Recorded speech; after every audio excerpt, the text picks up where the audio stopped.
Well, more Kiwis are falling into poverty as the nation struggles with a worsening cost of living crisis. It's at the forefront of the minds of voters ahead of New Zealanders going to the polls next week. New Zealand correspondent Jack Nyhoff is in Wellington. It's tap and pay pain at the checkout for many Kiwis. It's the toughest year, I think, in living memory. Over the past year, the price of food has risen almost 9% across New Zealand. We've had extreme weather events through the first half of this year, which have flowed through into produce prices and some other prices as well.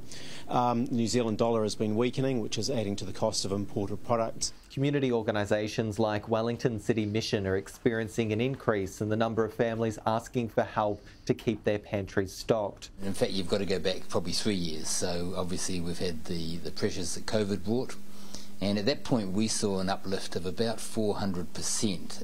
That's around 80 more families visiting the mission's food bank. Like Australians, New Zealanders have faced a number of interest rate rises, except the increases have been steeper. Those mortgage rate increases really impacting on households as they roll off lower fixed mortgage rates. People who come in our door who are spending between 70 and 80% of their income on housing costs. Families are having to make choices between feeding the kids, paying the power bill. We're now seeing people who typically we wouldn't have seen in our organisation before, often people with multiple incomes in a household but unable to pay the bills.